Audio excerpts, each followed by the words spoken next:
Good afternoon, and welcome to the first online video conference held during office hours. This will happen every Tuesday at this time.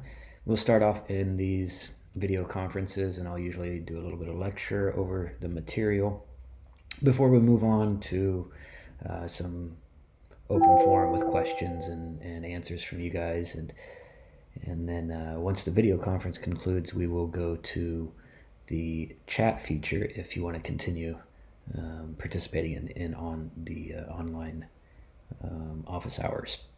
And that'll be text based only. But if you want to join these video conferences, you can always jump in anytime. And if the conference is over, that means we'll be in the chat room, so you can join us there. So I'm Marty Nash. Welcome to my kitchen. I hope you're having a good day. The question that we're going to be looking at over the course of the semester is, or at least try to understand better anyway, if not answer it, is what are some of the legacies of slavery and segregation, and how are they still present in our world today? The lens that we're going to use to examine that question is that of fiction and drama. So we'll be reading some short stories, a play, and a novel. The short stories are by ZZ Packer. So hopefully you've got that book already, because the first reading assignment, Doris is Coming, will be due at the end of this week. And then the play is Fences by August Wilson. You might have seen the movie, came out a couple years ago with Denzel Washington. We'll be reading the play version. If you've seen the movie, that's great. If not, it's okay. And then a novel by Tayari Jones, An American Marriage, which I believe is being made into a movie sometime soon.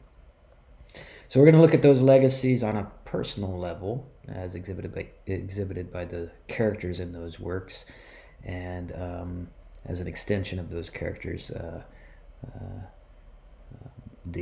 what the authors have to say about that. So we'll also read a few nonfiction articles, because you will have a research project at the end of the semester examining one or more of those legacies that are present in today's world. The papers that you're going to write for the course are mostly analyses of fiction and drama. There will also be some argumentative options in there as well, which will still require analysis of the works that we're reading. And again, you'll be writing a research paper at the end of the semester that focuses on one of the themes or questions that has been prompted by our discussions and readings this semester.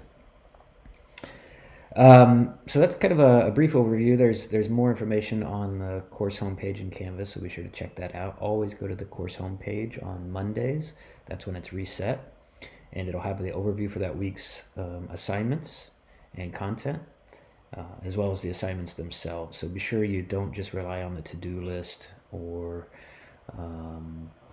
the Canvas calendar, because there might be some things that don't appear there that will appear on the homepage. And the homepage will always have valuable overviews that will kind of prepare us for the week's content. So be sure again to check the homepage every Monday. That's when it's reset, and it'll stay up until Sunday night, and then it changes again on Monday. If you're using a computer, it's the first page that pops up when you click on the course in Canvas, and I recommend using a computer. However, if you use the mobile app, which can be a nice supplement to using a computer, if you use the mobile app, you need to click on Pages and then Front Page to be taken to the home page. So just a few quick things about short stories, especially if you've never read short fiction before. Some things to know before you dive in. Short fiction is usually focused on one character. It's usually one character's story. Though other characters can be important, it's really not their story. So think about whose story it is and what's it showing us or telling us about that character. Short fiction also is fictional, so we want to be careful about assuming any of these things have happened to the author. These are not the author's autobiographical stories. There might be some things that seep in. Being a fiction writer, I can tell you that sometimes you do use some of your personal experiences in stories, but generally the stories themselves are different characters and different situations than you've been in your life. So Don't assume that these are stories about the author herself, because they're not. Let's see, short stories. The type that we'll be reading are what's known as literary fiction, or sometimes realistic fiction. So you're not going to see a lot of plot-driven stuff. They're more character-driven types of stories that are meant to say something about what it means to be human. They're not meant for escapism, like your more popular page turners that you just kind of burn through in a couple days. These are meant to be read, I'd say, more slowly and carefully, and to be thought about. And they don't always have clear morals or points to them. It's often left up to the reader to infer a little bit about what the author's intentions in the story are. And usually, what separates a short story from a novel is a short story is singular in intention, so it's usually making one main argument, though it's making some sub-arguments as well. But usually it's kind of one main point that the author is making. Now that can differ depending on who you're talking to and how that person analyzed the story. So one of the things we'll be practicing throughout this first unit is trying to identify what the author is arguing in the story, and supporting that identification with examples from the text, things like quotes. And that's what you'll be doing in your first paper. So something to keep in mind as you're reading these stories is what is the author's intention, and how is she developing that intention, how is she making it come to life. What else? Short fiction. The stories in a collection generally are unrelated, though they might be related in themes, like the kind of the topics that come up, but generally the characters don't appear in the other stories. The plots are different. They take place at different times. So a short story is meant to stand on its own, and doesn't rely on other short stories in the collection. And you'll notice we're reading the last story in the collection to start. And I just chose that one because I think it relates most explicitly to the documentary that you're watching this week, as well as I think it's one of Packer's more straightforward stories. It doesn't use a lot of symbolism, whereas some of the other stories use more symbolism. So it's pretty cut and dry, straightforward storytelling. So I think it's a good starter in the collection for us. Short stories follow the typical narrative arc. They have some kind of conflict or dilemma, and that can be either internal or external, and we'll talk more about this next week when we look closer at elements of fiction, but usually some kind of dilemma that drives the story. Conflict is essential to story, and drives it, because we want to see what happens, how that conflict is resolved, because as humans, we're not super comfortable with conflict. We want to see it resolved naturally. It's kind of in our instincts. So conflict propels us through a story. So what is the dilemma in the story?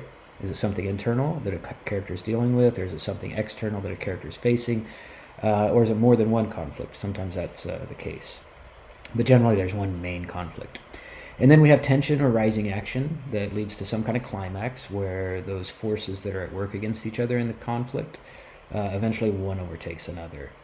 And that leads to a resolution, often called the denouement, which is French for the untying of the knot. Keep in mind that a resolution in literary fiction is not nice and tidy. It doesn't tell us exactly what happens. It usually leaves some things open for us, but it does release the tension in the story, and generally points to some kind of clearer resolution. But it's not just going to be they lived happily ever after and some kind of tidy, okay, that's over, now we can move on to the next thing, because that's not really how life works, right? These conflicts that we face as humans usually tend to stick around with us and inform future conflicts that we face. So that's about it for kind of a brief primer on short fiction. Again, we'll be going through more elements of fiction next week when we start looking at setting and perspective and point of view and things like that. But for now, I would think about try to think about What is Packer trying to say in the story? What's her point? And how is she developing that? And I think that'll be beneficial for future analysis of short stories as well as this week's story. You're also going to be doing a metacognitive journal this week, and you're going to do those throughout the semester. And what those ask you to do is kind of reflect on your reading process so that you become a more self-aware reader, someone who's able to identify what they're good at when it comes to reading fiction, and what they might have to improve. Like areas where you might get confused, like when there are a lot of characters being introduced, or when scenes shift. So we're going to start trying to notice how we read, not just what we read. So when something comes up, a difficulty, what do you do to get past it? Do you go back and reread? Do you take a break? What was the difficulty? Was it an emotional response? A lot of these readings that we do this semester might give you some emotional responses, and they might be difficult to deal with. So what are your ways of getting through it? So keep an eye out for those challenges that come up as you read, as well as the things that are not challenges, the successes. Because again, we want to start to identify our strengths and weaknesses as readers of fiction. So keep an eye out for those things as you read this first story. If you have any questions at any time, or you ever want to contact me and the office hours don't work for you, send me an email and we'll see if we can set up a time to either meet on the chat function, or we can set up a video conference, and I'd be happy to work with you. So welcome again to the semester and to the course, and I look forward to working with all of you. Have a great day.